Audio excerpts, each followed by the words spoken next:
चला तर मंडळी, आज जाऊया रक्षाबंधन नंतरच्या शॉपिंगला. तर आली मी शॉपमध्ये. हे फक्त किड्स वेअर आहे. 0 ते 18 असं मुलांचे कपडे भेटतात. तर आली इथं मी. हाय, स्कार्फ ऊन खूप आहे. तर सईसाठी मला एक ट्रेडिशनल म्हणजे आपली अशी खणाची किंवा असं साडीची एखादी फ्रॉक घ्यायची होती. कारण आता गणपती बाप्पा येतात आणि नवरात्र वगैरे, तर असून द्यावं म्हणून म्हटलं चला. तर होते बरं का, इथं भरपूर व्हरायटी होत्या. तर मी घेतली एक, म्हणजे 2 घेतले मला जे आवडले ते. नंतर मुलासाठी पण म्हटलं घ्यावं. तर त्याला एक फॉर्मल शर्ट त्याच्याकडे नव्हता, तर म्हटलं जरा आता फॉर्मल घ्यावं, जरा मोठं व्हायला आलंय ना. तर मग त्याच्यासाठी पण एक छानसं शर्ट घेतलं. तर असं काहीतरी हे शॉप आहे,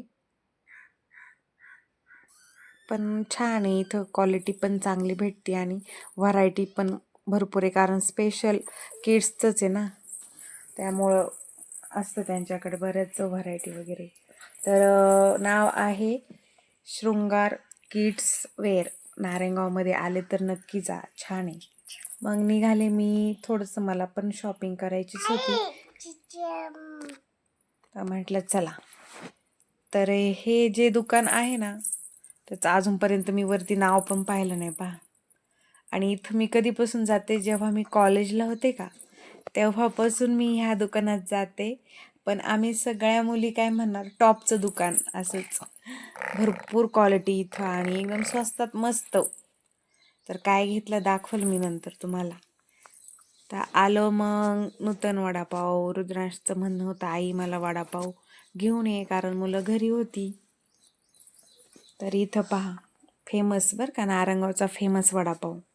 भरपूर गर्दी असते इथं नेहमी. खेबड्यांचा वडापाव असं पण म्हणतात इथं.